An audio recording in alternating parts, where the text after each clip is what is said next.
Le monde entier célèbre ce 16 octobre la journée mondiale de l'alimentation. Ici en Côte d'Ivoire, Inades Formation a initié une rencontre sur la mise en valeur de systèmes alimentaires basés sur l'agriculture familiale. La 27e édition du FESPACO a débuté ce samedi à Ouagadougou, capitale du Burkina Faso. 239 films en provenance de 50 pays vont être projetés. Bonsoir, bienvenue dans cette édition. Miss Nzassa 2021, Vanessa Yapi est avec nous ce soir. Elle est l'invitée de ce 19h. Avec elle, nous reviendrons sur son sacre et ce concours qui valorise les langues maternelles. Vanessa Yapi, bonsoir. Bonsoir, madame. Merci d'être avec nous sur ce plateau. Pourriez-vous en acquier la langue que vous avez utilisée lors du concours et qui vous a fait gagner ce concours? Pourriez-vous, dans cette langue, saluer vos parents et leur dire que vous reviendrez sur notre plateau? Mais le mot à nous. Merci Vanessa Yapi, à tout à l'heure donc. Merci.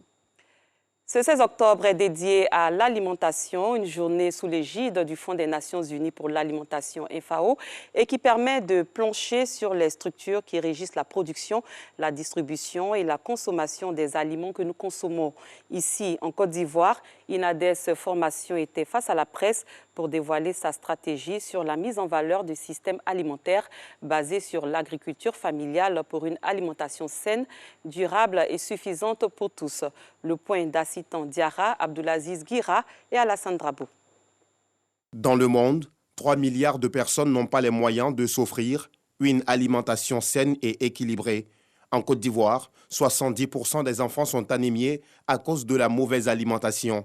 Face à cette situation, l'INADES, Institut africain pour le développement économique et social, a organisé un point de presse pour inviter les agriculteurs à réduire l'utilisation des pesticides et fertilisants chimiques dans l'agriculture afin de protéger l'environnement et permettre à la population d'avoir une alimentation saine. Nous sommes dans un cercle vertueux où pour pouvoir produire, il faut utiliser davantage et davantage d'engrais, de pesticides qui contribuent finalement à dégrader notre environnement. La question des pesticides devient une question d'intérêt général et quand on observe un peu les dégâts que ces pesticides créent, on est interpellé et nous pensons qu'on doit travailler pour que la question de la réduction de ces pesticides-là soit une réalité. Cette initiative a été saluée par Seka Georges,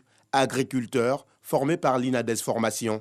J'ai apprécié cette initiative, le fait que ça fait au moins la promotion, ça nous permet en tant qu'agriculteurs de mieux échanger, de mieux approfondir un peu nos connaissances. Et donc c'est préférable que cela soit vraiment, je ne peux pas dire que ça soit fait chaque fin d'année, mais au moins que cela se répète de temps en temps pour mieux découvrir ce que nous faisons. Créé depuis 1975, Inades Formation œuvre à la promotion sociale et économique des populations avec un accent particulier sur le monde rural. Un mot d'éducation, l'ONG Bokame a offert des kits scolaires aux élèves du département de Mbato au centre-est du pays. Un don pour encourager l'école pour tous et amener ses apprenants à s'intéresser aux études. Valeur de ce don, 3 millions de francs CFA. Anicette Conan-Blessing.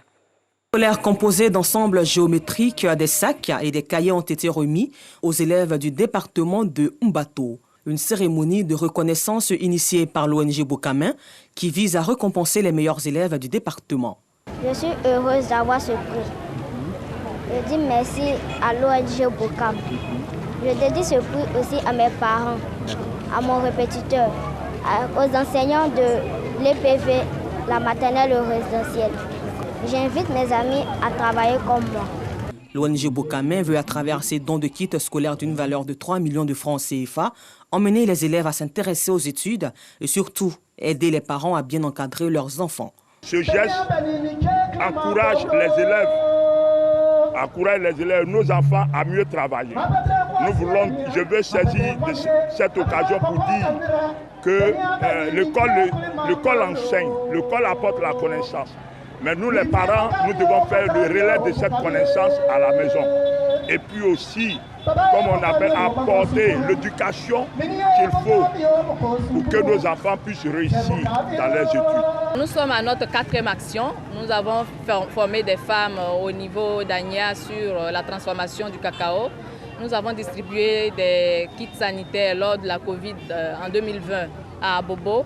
Nous avons travaillé aux côtés de certaines ONG dans l'humanitaire, dans la distribution de kits alimentaires. Et aujourd'hui, nous sommes dans le département de Mbato avec le festival culturel et de développement de ce département. L'ONG Bokame existe depuis 2 ans. Elle a déjà posé plusieurs actions à travers le pays. Bokame signifie en langue Agni « aide-moi ». Parlons société. Le village d'Adjamé-Benjerville a un nouveau chef. Awaka Agbo Ghislain a été intronisé récemment. Sa mission, rassembler et consolider la paix et l'harmonie au sein du peuple Atchan. Colette Ilboudo, Afficiata Karamoko Dossou. Awaka Agbo Ghislain Alfred est le nouveau chef du village d'Adjamé-Benjerville. Il a obtenu son arrêté préfectoral le confirmant dans ses nouvelles fonctions le 5 octobre dernier.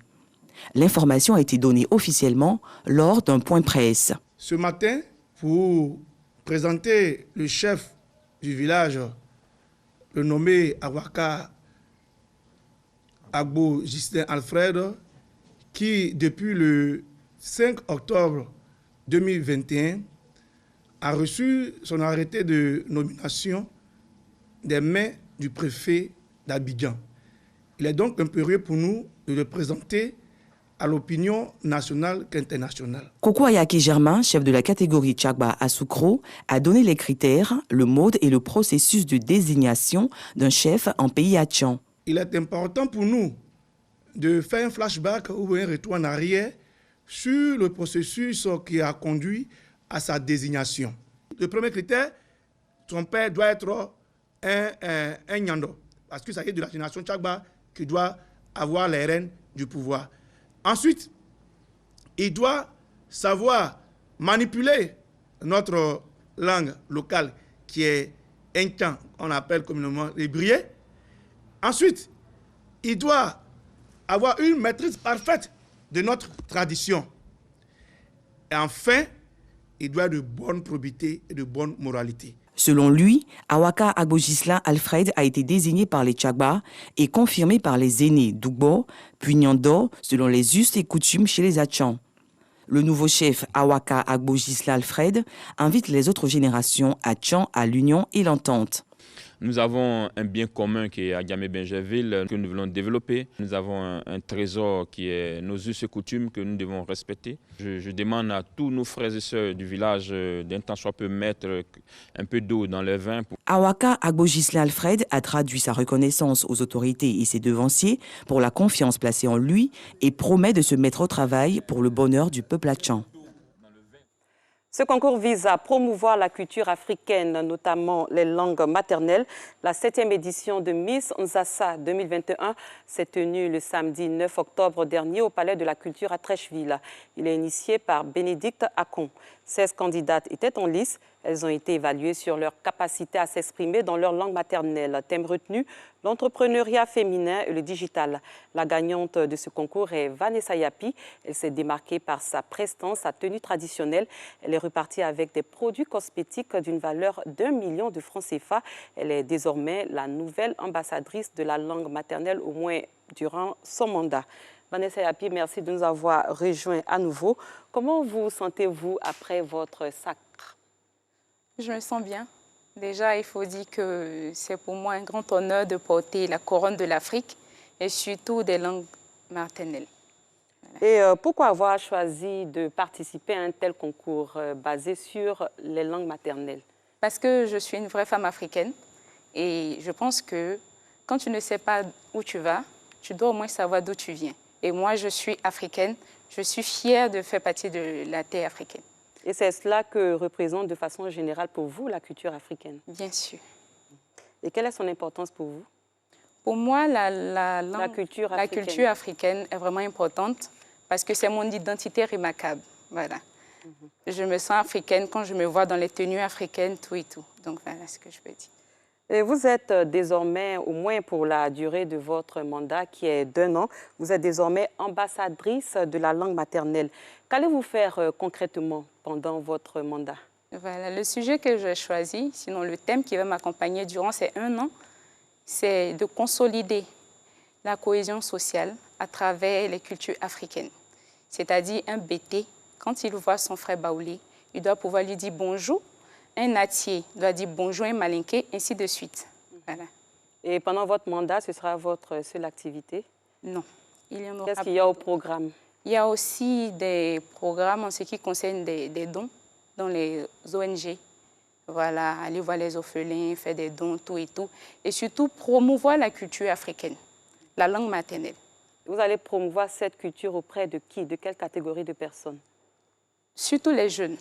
Parce que de nos jours, les jeunes se désintéressent à tout ce qui concerne leur tradition, leur langue maternelle. Ils parlent plus le français, c'est bien. Mais il faut aussi parler la langue africaine, nos langues maternelles. Parce que c'est ça la base. Donc, en dehors de la langue akie qui vous a permis de remporter cette couronne, quelle autre langue africaine, sinon ivoirienne, vous connaissez, vous maîtrisez? Bon, pas vraiment que je maîtrise, mais que j'essaie de comprendre. C'est-à-dire le baoulé, le malinké, le bété. Et vous avez déjà une notion de ces langues? Vous avez déjà commencé à vous y mettre? Bien sûr. Donc, les critères de sélection pour ce concours Nzassa, c'est la prestation en tenue traditionnelle, ce que vous a valu, je crois bien, le maximum de points, la prestation scénique et la beauté qui compte, mais qui n'est pas très importante, qui n'est pas une priorité. Elle est importante, mais ce n'est pas une priorité pour ce concours. Et donc, comme je l'ai dit, vous avez gagné grâce à votre tenue traditionnelle, qui est la tenue akie. Parlez-nous de cette tenue et des belles parures que vous portez en ce moment. La tenue que je porte en ce moment, c'est une tenue qui se porte dans des moments de réjouissance, c'est-à-dire les dots, les mariages, les sorties de bébés. Voilà. Et toutes ces parures qui vont avec, c'est ce qui représente l'Afrique. Ça, c'est en porcelaine. Voilà. Et si vous regardez bien sur mes doigts, vous allez voir l'hommage que je rends à tous ces pays. On peut avoir un gros plan sur voilà, à tous ces pays qui ont participé à Miss Nzassa Afrique, c'est-à-dire le Togo, le Ghana, la Côte d'Ivoire elle-même, le Burkina Faso et la Guinée. Voilà, que je salue au passage. Vous êtes également parfaitement exprimé en langue akie. Voilà. Quel était votre thème? Est-ce que c'était en relation avec le thème général? Non, non. Le thème principal du concours qui était basé sur l'entrepreneuriat et le digital? Non, non. De quoi vous avez parlé en langue akie ce jour-là? J'ai plutôt présenté mon village, qui est Kodoussou. Au passage, je salue tous les habitants de Kodoussou. C'est Alépé? Oui, c'est un village d'Alépé. Voilà. J'ai présenté Alépé en bref, mais j'ai plus présenté Kodoussou, qui est mon village. On peut entendre quelques mots de ce que vous avez dit en aké ce jour-là, et puis après vous avez traduit. Haneo, Nesho, Neso, Mouanou. Alépé so chileme. Quoi y metchone, et moi le Kodoussou. Kodoussou le han, kai han han et et moi le bié kosse. Bié kosse vedomouna, ko kane, ko nanane, ko mounone. Han quoi le han sabia mahon, lobi, bawi, abron. Han quoi le abidjaman et le douné, abouan soke mouin. Voilà. Vous avez parlé du biocosseux qui oui, madame. De chez vous. Oui. Vous avez également parlé apparemment de cohésion. Vous avez parlé des autres ethnies, des autres langues. Parce que c'est un peuple autochtone. On vit avec plusieurs ethnies, c'est-à-dire les Baoulés, les Lobis, les Abons et j'en passe. Vous avez grandi au village pour pouvoir maîtriser aussi bien cette langue? Non, chez nous, la langue maternelle s'impose parce que maman, déjà à ton bas âge, elle commence à parler déjà l'atier avec toi. Donc, tu comprends, quand tu grandis au fur et à mesure, tes frères et sœurs dans la maison te parlent en atier, ils te parlent en français. Donc, tu comprends les deux en même temps. Donc, quel conseil vous donnez à vos jeunes sœurs? Le conseil que je donne, c'est que ne laissez jamais d'autres langues prendre le dessus sur votre langue maternelle. Si vous dites que vous êtes africain, vous êtes fier, il va falloir que vous appreniez à parler vos langues maternelles parce que c'est notre identité remarquable. Merci infiniment, Vanessa Yapi. On espère vous revoir encore sur notre plateau. Vous êtes tellement agréable et c'est bon de partager du temps avec vous. Merci infiniment et bon retour chez vous. Merci beaucoup, madame. Merci, comme je l'ai dit, Vanessa Yapi. C'était un plaisir de vous recevoir sur notre plateau. Je rappelle que le prochain concours Miss Nzassa est prévu en octobre 2022. Le FESPACO, Festival panafricain du cinéma et de la télévision de Ouagadougou, a ouvert ses portes ce samedi dans la capitale burkinabé. Pendant 8 jours, le plus grand festival du cinéma africain et de sa diaspora va célébrer dans la capitale burkinabé le 7e art avec une sélection de 239 films en provenance de 50 pays et l'espoir d'un renouveau. Notre reporter Alassane Drabo, notre envoyé spécial Alassane Drabo était récemment à Ouagadougou. Il revient sur les préparatifs de ce festival qui, je rappelle, dont l'ouverture s'est déroulée en présence du président Roch-Marc Christian Kabouri. La capitale du Burkina Faso accueille depuis ce matin et ce jusqu'au 23 octobre prochain les amateurs du cinéma. À l'occasion du FESPACO, le Festival panafricain du cinéma et de la télévision de Ouagadougou, un rendez-vous qu'attendent depuis des mois les Burkinabés. Comme d'habitude, comme à chaque truc FESPACO, voilà, j'irai avec ma famille. Naturellement, j'irai faire un tour là-bas, voilà, comme d'habitude, avec la famille, voilà, avec madame et les enfants. Bon, moi personnellement, je vais aller regarder, participer et puis prendre un pot avec des amis. Reportée en 2020 en raison de la pandémie de la Covid-19, la 27e édition du FESPACO a pour thème central « Cinéma d'Afrique et de la diaspora, nouveaux regards, nouveaux défis ». C'est autour de cette thématique-là que nous organisons le colloque, par exemple, que nous déclinons en 3 grands panels. Un panel qui va s'occuper des questions relatives au financement, les défis actuels du financement du cinéma d'Afrique.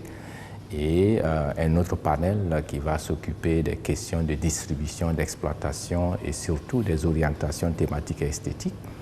Et le 3e panel va s'intéresser à la formation. Aujourd'hui, il y a lieu de se poser la question de savoir quel type de formation faut-il donner donc dans nos écoles de cinéma. Le FESPACO, c'est plus de 200 films sélectionnés, dont 15 longs métrages, en compétition pour l'étalon d'or du Yenenga, le Grand Prix de la Biennale et des milliers de projections. Si le FESPACO fait de Ouagadougou la capitale du cinéma, il n'en demeure pas moins que les autres formes d'art y tirent leur compte.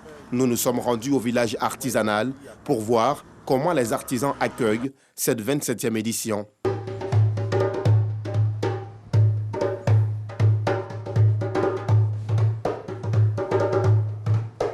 Exposer nos produits, avoir des contacts et puis il y a le marché aussi. C'est une vitrine du cinéma et en même temps une vitrine de l'art en général africain. Donc c'est l'occasion où il y a des croisades avec les cinéastes, ainsi de suite. Et moi, en tant qu'artiste peintre, nous participons beaucoup souvent à des thèmes cinématographiques, ainsi de suite. Donc c'est la bienvenue. Les éditions du FESPACO, ces dernières années, sont marquées par les Celebrities Days, le rendez-vous de grandes figures du cinéma africain et mondial. L'initiatrice, l'actrice Georgette Paré, nous annonce les grandes couleurs. Il n'y a pas que les célébrités au Burkina. Voilà, donc les célébrités des autres pays, des autres cinématographies, des autres formes d'art visuel ou voilà, des autres formes d'art artistique. Toutes ces célébrités-là, pendant le FESPACO, ils viennent, qu'ils soient du cinéma ou pas. Voilà, donc le FESPACO, il est panafricain, mais il est aussi mondial. Cette année, parmi 1132 inscriptions, seuls 239 films issus de 50 pays ont été sélectionnés par un comité de 8 professionnels du cinéma et de l'audiovisuel, dont 3 femmes. La 27e édition du Festival panafricain du cinéma et de la télévision de Ouagadougou marque la reprise officielle de l'action culturelle au Burkina Faso. Cette édition du FESPACO est perçue ici, dans la capitale burkinabé, comme le symbole de la résilience des populations face au Covid-19.